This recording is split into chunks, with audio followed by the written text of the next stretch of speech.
Hello students, today we are going to look at chapter 1 until 3 of the novel Sing to the Dawn by Ming Fong Ho. In chapter 1, the story started with Dawan waking up at dawn in the thatched hut where she stayed with her family. At the sound of the rooster crowing, she and her younger brother Kwai raced down the small path to the river. Kwai was already sitting in the middle of the bridge overlooking the river when Dawan arrived. They sat together in easy companionship, watching the sun rising before Dawan started singing her own song. The word easy companionship tells us that Dawan and Kwai are very close. It was the day when the teacher would announce who won the scholarship to study in the city. Dawan told Kwai the teacher had high hopes for what Kwai would do for all of them if he got the scholarship. Kwai shared his plans with Dawan of wanting to improve life in their village.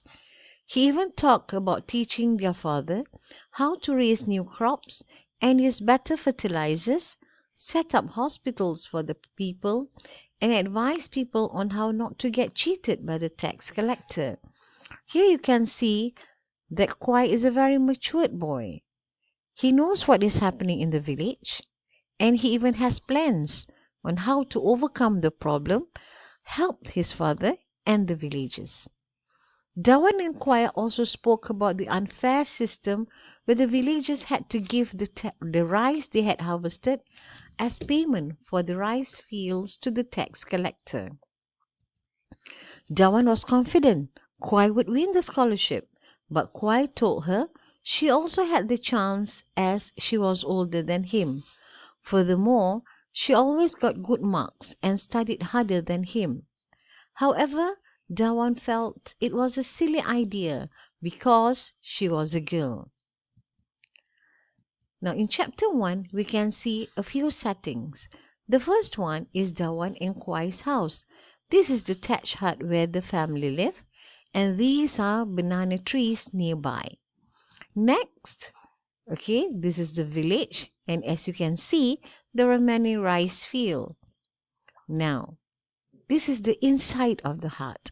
These are mosquitoes' nets where the family sleep at night. And here is the wooden bridge where Kwai and Dawan will spend their mornings together.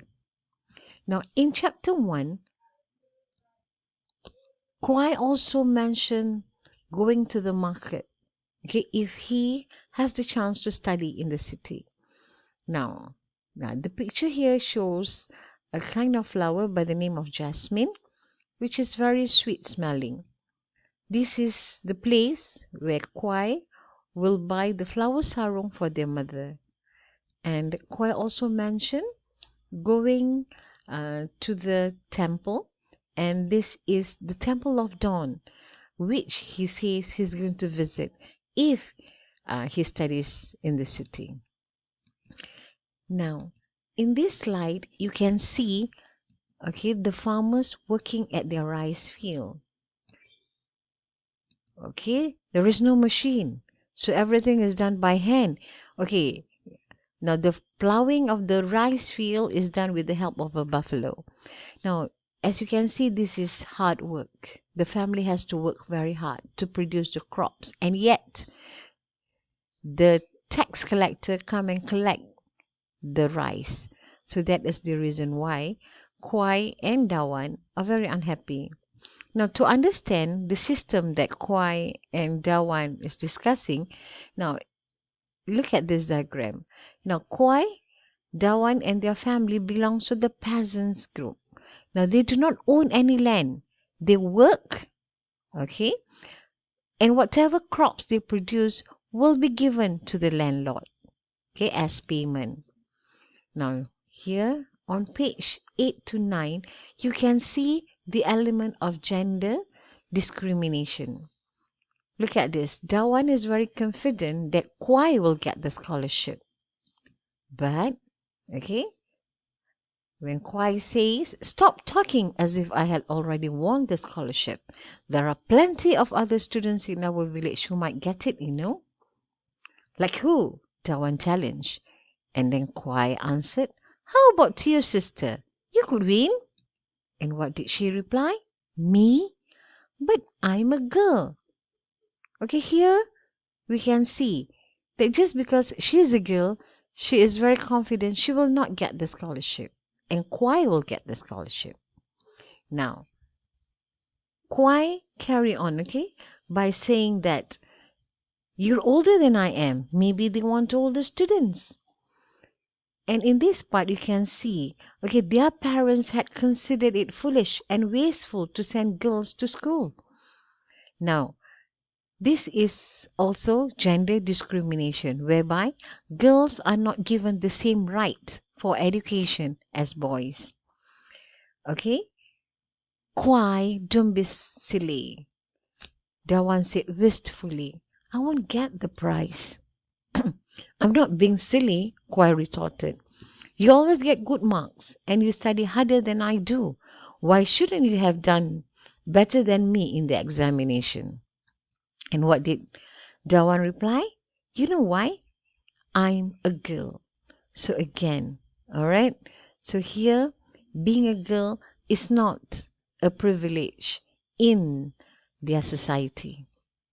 Now, in chapter 2, okay, the whole chapter discusses what happens in the classroom between the teacher and the students.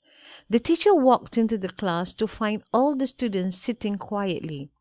They were eagerly waiting for the teacher's announcement of the name of student who had won the scholarship. However, they were disappointed when he asked them instead about the sacks of rice underneath their house.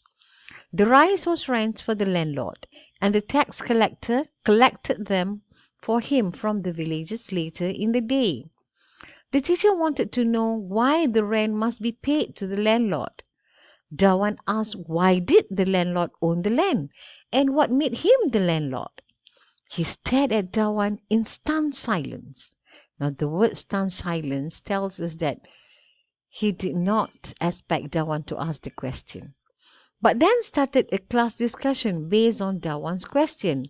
The students were encouraged to give their views based on the 3 words he had written on the board: labor, need, inheritance. They were also asked what they could do to change the existing system. Here you can see the teacher encouraged the students to think what was happening in the village, and he also asked them what they could do to change the system for a better one. The teacher had to change the topic of discussion to geography when the headmaster came by to observe the class. Before announcing the name of the student who had won the scholarship, the teacher reminded the students that getting the scholarship meant the student would bear a heavy responsibility. He also reminded the students the winner must learn how to think, to perceive what was wrong with the society, to analyze and understand the rules which created the injustices and change them for fairer rules. Finally, he announced that Dawan has won the scholarship. Here you can see that winning the scholarship does not mean just having the chance to study in the city. Whoever wins the scholarship has a heavy responsibility. That person must think, must perceive what was wrong with the society, analyze and understand the rules which created the injustices, and change them for fairer rules. Okay, now chapter 3. After class, Dawan was surrounded by her classmates who were asking her many questions. Dawan searched for Kwai among the crowd and found him standing alone in the doorway, silently watching her in the midst of her admirers. Dawan called out to him, but he turned away and stalked out abruptly. She went after Kwai, but she was once again surrounded by a group of monks. Now here you can see that Kwai did not congratulate Dawan when the teacher announced her as the winner. In fact, she left her. When she arrived home, she saw her grandmother feeding the chicken and her father was repairing the chicken coop. She asked her grandmother if Kwai had returned home, but it was her mother who answered, telling her Kwai had rushed off somewhere. Her grandmother sensed something amiss and asked Dawan if anything was wrong. When Dawan told her father she won the scholarship, her father accused her of taking away Kwai's chance and stalked to the rice fields. So here, instead of being happy, he was angry. It was her grandmother who told her she was proud of Dawan. However, Dawan's mother told her not to encourage Dawan, for her father would not let her go. It was then that her grandmother suggested they go to see Dawan's cousin Noi and her husband who had lived in the city before. When Dawan asked her mother if she would let her go to the city, she replied it was not her place to say anything. However, when Dawan and her grandmother started walking towards Noi's house, her mother called out and told her grandmother she would take Dawan to Noi's house. Here you can see that the mother is very subservient to Dawan's father. She dare not go against him.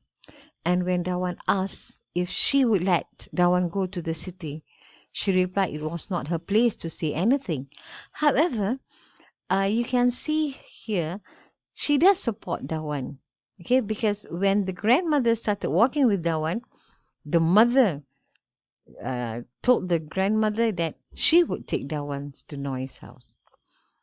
Okay, on page 20, okay, you can see here clearly show, okay, how when this classmate bombarded Dawan with questions. Now look at this. Until shy and reserved as most village girls were, she felt panicky. Gripping the edge of a wooden desk, she looked around desperately for Kwai. Here you see, okay, that Dawan is a very shy village girl, and she's very dependent on Kwai. But her brother was not among the crowd. Just when she wants him to support her, he's not even there. Okay?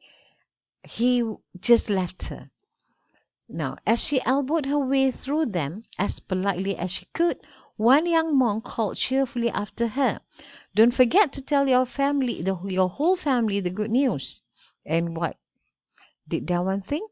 Now, Kwai already knows the good news, she thought to herself uneasily, and he hates me for it. So here you can see, okay, on page 23 to 25, when Dawan breaks the news to her father. Now, look at this. And Kwai? What about Kwai? He won nothing. Her father's voice was rough and yet tinged with a hard wonder. Now, Dawan sensed the pain in her father and dared not look directly into his eyes. "There is only one prize," she whispered. "You took your own brother's chance away from him." He flung down the hammer he had been holding and stalked away to the rice fields. So instead of being happy for Dawan, he was furious because Kwai did not get the scholarship. So can you imagine how sad Dawan must have felt? Now here, you can see only the grandmother showing her support. "Child," she said, touching her granddaughter's hand lightly, "I'm proud of you." Dawan looked up and saw a smile on the dark, wrinkled face. She smiled too. "You should not encourage her so," Dawan's mother called from the veranda. "You know her father won't let her go. She'll be even more disappointed if you praise her now. At least spare her that."